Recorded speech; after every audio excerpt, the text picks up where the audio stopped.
Welcome to the Deep Dive.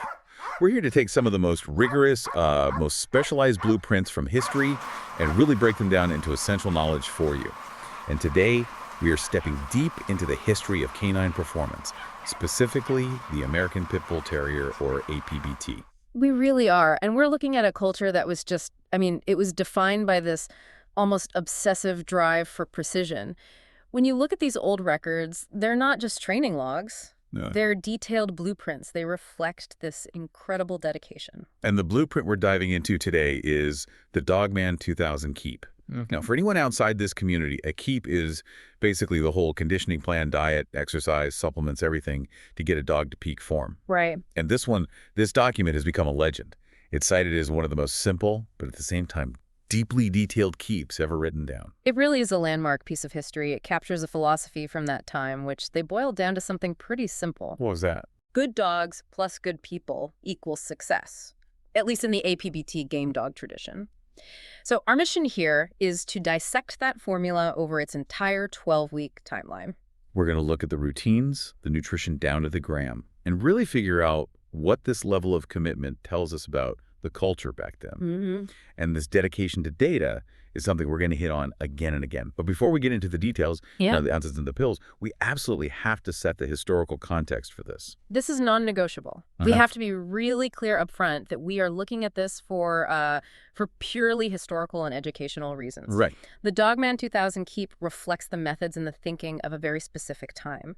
So as we're talking about this, you need to appreciate it as an archive, a window into the past. Not a modern manual. Absolutely not. Anyone conditioning a dog today has to integrate modern veterinary medicine, sports science, all of it.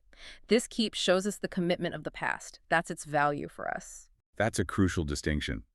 We're archaeologists here looking at an old blueprint. Yeah. So, let's unpack the beginning. The first phase, weeks 12 down to 8. This is all about building a solid, measurable foundation. And the precision starts immediately with the food. This isn't just scooping kibble into a bowl. No. They mandate a really specific macronutrient breakdown. It's 30% protein and 20% fat dog food. Okay, so high protein, high fat for energy and muscle repair. Exactly. High caloric density, so you get a lot of energy in a small amount of food. And the protein is there to support the muscles as the work begins. And they even had a formula for how much to feed, tied right to the dog's weight. Correct. The core calculation, and this is so specific, is 1 ounce of food for every 3.5 pounds of body weight. Wow. So in the example they give, a 50-pound pit bull, you just divide 50 by 3.5. That gives you about 14.3 ounces of food. That's your starting point. Just think about that. People weren't using a scoop. They were on a scale, weighing out ounces of food twice a day for 3 months. And that 14 ounces for a 50-pound dog, that immediately tells you something. What's that? They're in a state of caloric maintenance, maybe even a slight deficit. They are not overfeeding. They are managing every single energy unit from day one. So what happens if you get that wrong at the start? If you're off by an ounce or two? Well, if you overfeed, that extra energy just becomes fat, dead weight. And if you underfeed, the dog starts burning its own muscle for fuel, which, completely defeats the purpose. So that narrow window, that 1 ounce to 3.5 pounds, that's the sweet spot they found. It suggests they had already optimized it for the baseline level of exercise. It's basically metabolic science, just applied with incredible rigor. But every dog is different, right? It can't be totally rigid. That's a great point, and they account for it. The document notes that there's an adjustment range between 11 and 18 ounces for that 50-pound dog. It depends on that individual dog's metabolism. And how would they know when to adjust? Data. Mandatory twice daily weigh-ins. Twice a day. That is some serious dedication. It is. You weigh the dog in the morning, check it again in the evening. That gives you immediate feedback on its metabolism, hydration, everything. It's micromanagement, but as a diagnostic tool. The ultimate feedback loop. Exactly. They know exactly how the dog is processing that fuel. And it lets them keep the dog in that ideal body condition, lean, defined, and ready for work. Okay, so the fuel is handled. Let's talk about the supplements they stack on top of this. Just as precise. The main one is called APBT Champions Daily, specifically the competition level formula. And the dose, even at the very beginning, it's pretty massive. It is. The initial dose is 3 pills for every 10 pounds of body weight.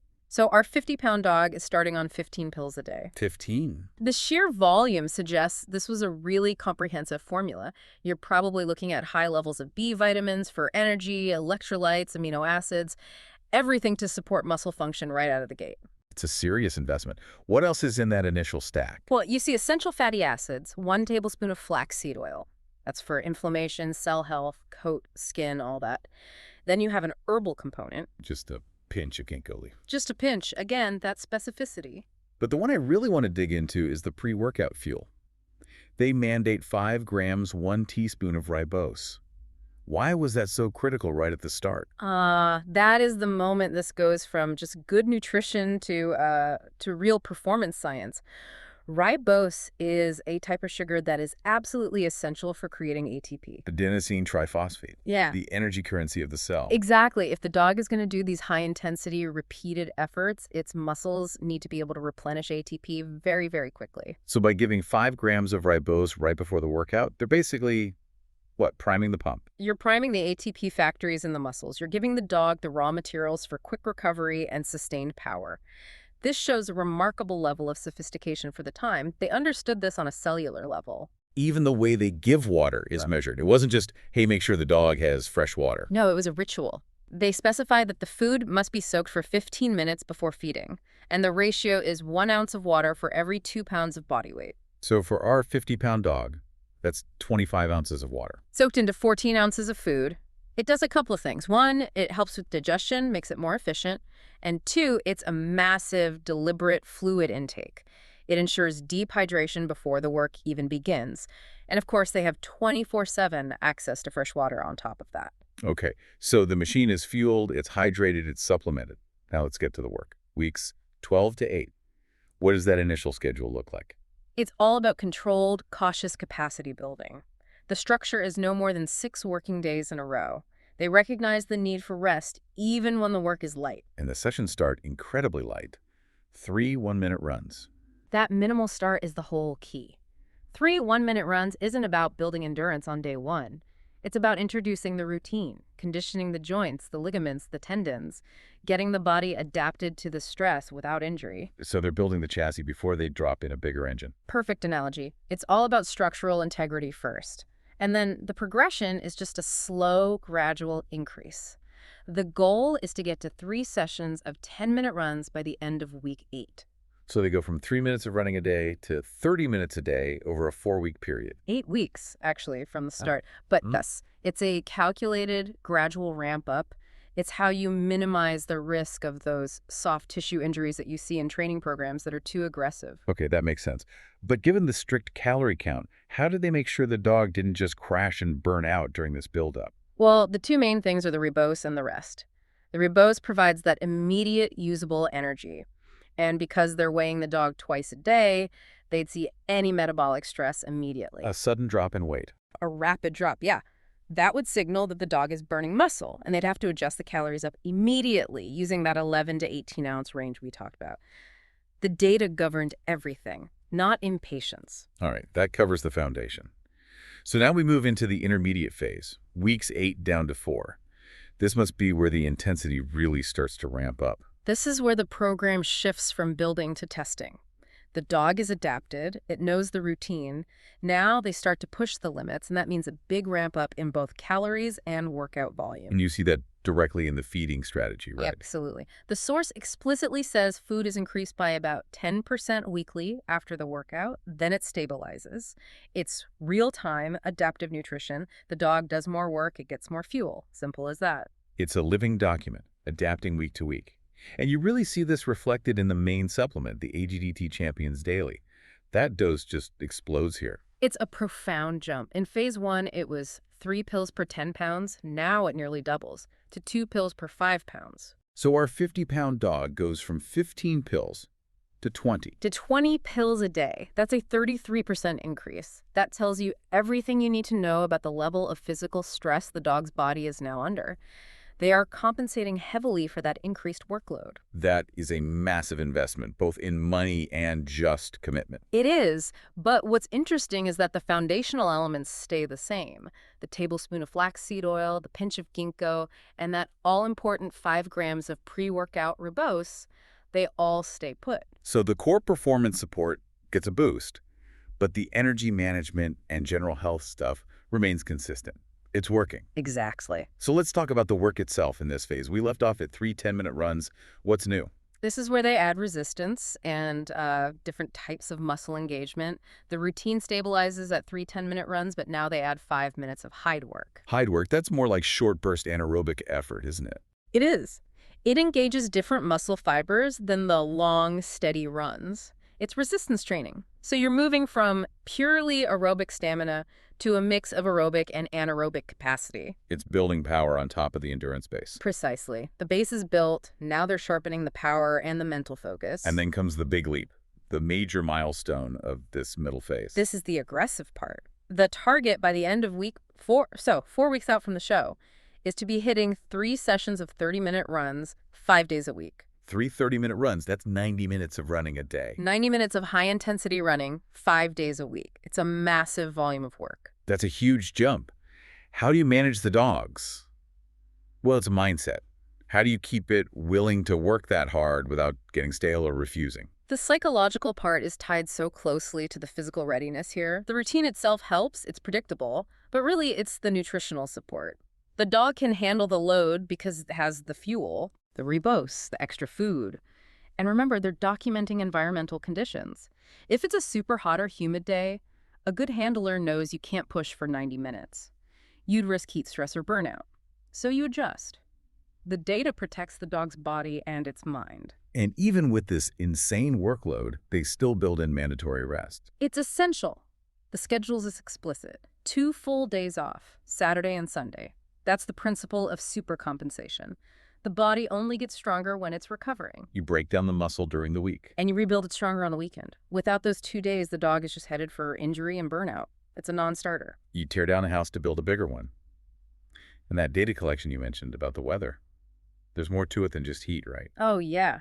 When you see these old logs, they're noting things like air quality, atmospheric pressure, even just their subjective take on the dog's mood that day. They weren't just watching the scale. They were studying every variable that could possibly impact performance. It creates this personalized map for that specific dog. That is just a remarkable level of detail. Okay, so we've got the foundation, we've got the intensity.